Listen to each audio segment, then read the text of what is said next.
Patel sir, Indira primary के Sheikh sir, मेरे तमाम साथी आसातिज़ा और नॉन टीचर और तमाम आज हम 10वीं जमात के जो एसएससी बोर्ड 2022 का जो इम्तिहान है उसकी जो बैच है उसको हम उसको मुबारकबाद देने के लिए यहाँ पर चाहूँगा। तो ऐसे वक्त में भी मैं आप लोगों को कुछ नसीहतें करना चाहूँगा और वो नसीहतें हैं जो है हमारे कौम पे होगी। कैसी नसीहत? जैसे बताया जाता कि ये कौम कम पढ़ती, इसमें डिसिप्लिन नहीं है और उनके माहौल गंदे रहते हैं। तो वो बातें अभी हमारे में नजर आ रही कि आज जो है तो तुम्हारे लिए प्रोग्राम रखा गया, बहुत सारा बिजी शेड्यूल होने के बावजूद तुम्हारे लिए प्रोग्राम रखा गया, इसके ऊपर खर्च किया गया और या फिर टीचर को आप लोग बताना पड़ता है खामोश बैठो सुनो क्या बता रहे आप लोग। तो आप लोगों में से बाहर के कोई लोग नहीं है, ना बात करने वाले ना या फिर सुनने वाले, तुम सब एक है। और तुम दूसरा प्रोग्राम अगर सक्सेस नहीं कर पाते होंगे तो दूसरों के प्रोग्राम कैसे सक्सेस करेंगे? जो लोग हमसे उंगलियां उठाते हैं तो बातें सही है, अब यहाँ पे टीचर बता रहे तुम्हारे को खामोश बैठो सुनो। या बात करने वाले कितने हैं? बात करने वाले जब बात करेंगे तो उनको या पे हौसला अफजाई होंगे तो बढ़ेंगे। तुम्हारे जैसे कितने लोगों को बोलेगा कि यहाँ पे कुछ बोलो ये करो। ये स्टेज पे आना बहुत जरूरी है, यहाँ पे आके 2 मिनट में बात करना बहुत जरूरी है, क्योंकि आगे की जो जिंदगी है ये तुम्हारा जो गोल्डन लाइफ है। तुम अगर यहाँ पे 10th क्लास तक जो सीखते पढ़ते जो जिंदगी बिताते ये तुम्हारे लाइफ का बिल्कुल गोल्डन सुनहरा मौका है। ये लाइफ में जिंदगी भर याद करते रहेंगे। देखो यहाँ से जाने के बाद तुम्हारे समझ में आएगा कि ये कितना कीमती था एक दिन। इसके बाद में कई तुलबा जो यहाँ से गए वो बोलते जाने के बाद में हमारे को 1 दिन 2 दिन क्लास में बैठने की इजाजत है क्या? 1 घंटा 1 पीरियड उनको क्लास में बैठने की इजाजत नहीं मिली। उसके बाद में यहाँ पर कोई प्रोग्राम है तो प्रोग्राम में आने के लिए इजाजत, कोई प्रोग्राम की इजाजत उनको नहीं मिली, क्योंकि तुम्हारे लिए वक्त दिया गया। ये वक्त तुम्हारा है, तुम उसको कामयाब करना। देखो तुम्हारे जो दिल में है तो हमेशा अच्छाई और बुराई की लड़ाई चलती रहेगी। अब तुम सारे क्लास में बैठे हुए हैं, टीचर पढ़ा रहे, उनके तरफ ख्याल दो। ये तुम्हारा दिल बोलते रहेगा दूसरे मुझे क्या पढ़ा रहे पढ़ के मैं किताब में से पढ़ लूंगा या एक दूसरे की कुछ मजाक करते रहेंगे। तो ये अच्छाई बुराई हर वक्त हमारे दिलों में ये चालू रहेगा, इसकी लड़ाई चालू रहेगी। जैसे फजर को उठने के एक दिन बोलेगा फजर को उठो, दूसरा दिन बोलेगा थोड़ा सो जाते। ये लड़ाई जिंदगी भर चलने वाली है और कामयाब वही होगा जो है तो अच्छाई का साथ देगा। हमारा मजहब भी बताता कि हमारे में नफ्स है।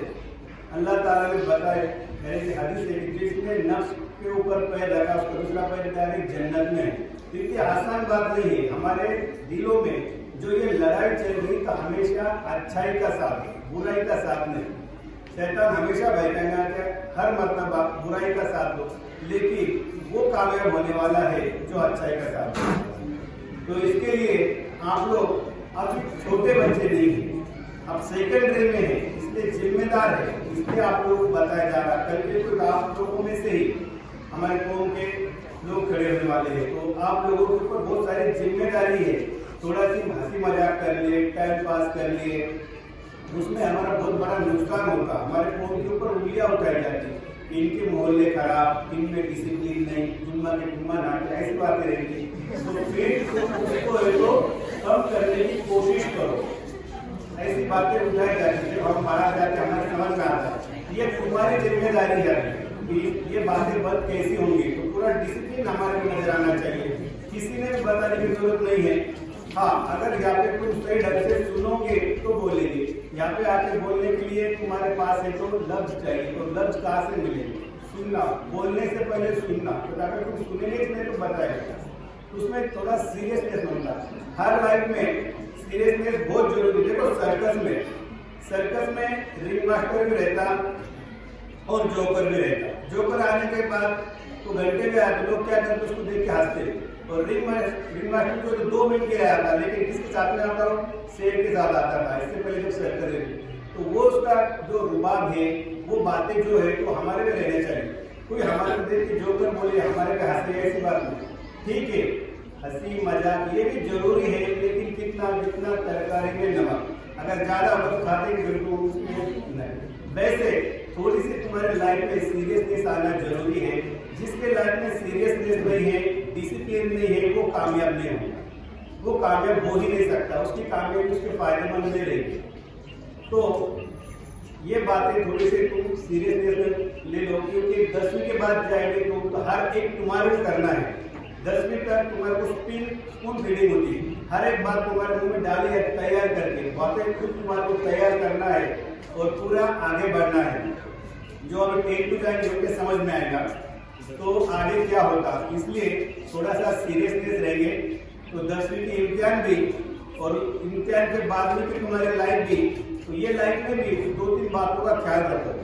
2-3 बातें, अगर तुम्हारे को कामयाब होना है तो हमारे जान माल वक्त का सही इस्तेमाल, इम्तिहान के बाद भी आप लोग ये बातों पे थोड़ा सा तवज्जो रखेंगे, क्योंकि हर दौर में एक फितना था और ये दौर का भी एक फितना है।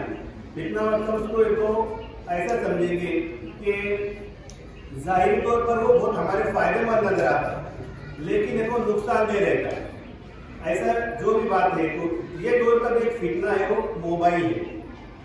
ये मोबाइल, अब आप लोग बताइए उसके फायदे उसके 10% है और नुकसान 90% है। जो आप लोग इस्तेमाल कर रहे हैं, ठीक है, बात करना, ये करना, ये और उसमें अच्छाई 10% है, बुराई 90% है। फिर कितना अच्छा है उसका इस्तेमाल करना है, खराब इस्तेमाल करना नहीं है। अगर तुम देखेंगे तो हमारे जान माल वक्त की खराबी करना, सबसे पहले माल का मतलब जो भी तुम इस्तेमाल करते हो उसके डाटा के लिए बैलेंस डालना पड़ता है उसमें, पहले अगर माल का नुकसान, उसके बाद में वक्त। एक टाइम हमारा माल यहाँ चलेगा लेकिन वक्त नहीं जाना चाहिए, क्योंकि जिंदगी का एक भी लम्हा दोहराया नहीं जाता। जो सेकंड हमारे लाइफ का चले गया वो दोहरा के नहीं आने वाला है। इसलिए मोबाइल में 2-2 घंटे डालने वाले, 3-3 घंटे डालने वाले, फिर एक लम्हा अगर जिंदगी से वसूल करने का है, जिंदगी बार बार नहीं मिलने वाली है, तो ये जिंदगी को अगर वसूल करना है, जिंदगी बहुत कीमती है, क्योंकि जिंदगी हमारा क्यों मिली हुई है, जिंदगी बिताने के लिए नहीं मिली है, बनाने के लिए मिली हुई है।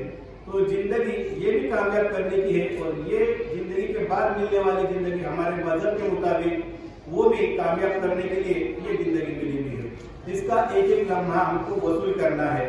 तो फिर माल का नुकसान कर रहा, उसके बाद में वक्त का नुकसान कर रहा और जान का भी नुकसान कर रहा, क्योंकि इसके वायरस के इसके आप लोग को मुझसे ज्यादा पता है, क्योंकि जितना ज्यादा यूज आप करते हैं इसका।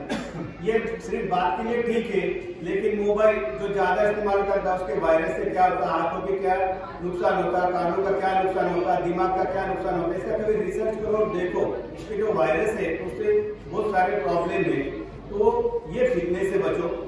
उसके बाद में हमारा जान माल वक्त सिर्फ कमाना नहीं, संभालना भी सीखो, क्योंकि बहुत सारे, जैसे मिसाल के तौर पर बता था तुम्हारे को, अब जान माल वक्त काम कैसे कर सकते हैं। अगर किसके पेरेंट्स बाहर इस तरीके लिए दे रहे, घर पे उनको इस तरीके करके दो, 10-15 रुपए बचाओ, ऐसे मिसाल के तौर पर बताए, तो जान माल वक्त हम हर वक्त बचा सकते हैं। तो ऐसे ही तो तुम अगर लाइफ में तुम्हारा अगर सक्सेस होना है, हमारा जान माल वक्त कहाँ से ज्यादा आएगा और कहाँ पे कम जाएगा, इसका प्लानिंग करो तो तुम सक्सेस होंगे। उसके बाद में आगे और एक कि यहाँ से आगे अब हम बहुत सारे तो हाइब्रिड चीजें केमिकल्स खा रहे हैं, और इससे आगे जो है तो सेहत के ज्यादा प्रॉब्लम आने वाले हैं। तो आप लोग सेहत का भी ख्याल रखेंगे, रोजाना थोड़ी सी वर्जिश वगैरह, अभी वर्जिश में योगा वगैरह आते हैं, ये भी हमारे ही है, इसको सही तरीके से करेंगे तो अपने तौर पे होगी। योगा हो, थोड़ी सी वर्जिश हो, सेहत का ख्याल रखो, क्योंकि सेहत एक नेमत है, जिसके पास सेहत नहीं रहती उसकी बात को समझना चाहिए। हमारा भांडवल है, प्रिंसिपल है, अगर सेहत नहीं रही तो कोई भी बात तुम आगे नहीं कर पाएंगे। तो जान माल वक्त का ख्याल रखो, सेहत जो तुम्हारी है वो परफेक्ट रखो, और हमारे मजहब में जो दरमियानी लाइफ बताई गई है वो दरमियानी लाइफ तुम अगर सही तरीके से करेंगे तो इंशाल्लाह जरूर कामयाब होंगे। और बातें बहुत सारी है, लेकिन फिर भी 10वीं जमात जो है, तो 10वीं जमात अब जो वक्त गया तुम तो बिल्कुल खुशकिस्मत है, क्योंकि तुम्हारे को यहाँ पे साल भर एब्सेंट रहने के बावजूद भी परमिशन है। इससे पहले अगर 75% की नहीं थी तो उसको इम्तिहान को बैठ के नहीं आ रहा था, साल भर एब्सेंट है तो भी इम्तिहान को बैठ के आ रहा, क्योंकि कोरोना की वजह से इम्तिहान स्कूल में हो रहे, इसमें थोड़ा सीरियसनेस रखो, जो बातें तुम्हारे को बताई गई उस पर अमल करो, क्योंकि पास सब होने वाले हैं, लेकिन परसेंटेज जरूरी है। अब बहुत सारे लोग हम यहाँ पे जमा हो गए जो हमारे को मुबारकबाद दे रहे, तो हमारे से कुछ चाहते भी कि कुछ ज़्यादा से ज़्यादा परसेंटेज मिले, और ज़्यादा से ज़्यादा परसेंटेज मिले तो तुम्हारे को आगे एडमिशन वगैरह मिल सकता। तो हर एक ने पूरी कोशिश करने की और ज़्यादा से ज़्यादा मार्क्स से कामयाब होने का। और आपके तरफ से भी क्लास टीचर होने के नाते मैं इस महफिल को एतमाद दिलाता कि हमारे बच्चे हैं तो जो वक्त है इसमें पूरी मेहनत करेंगे और ज़्यादा से ज़्यादा परसेंटेज लेके कामयाब होंगे। और आप लोगों से भी, आप लोगों के लिए अल्लाह ताला से भी दुआ करता हूँ और मैं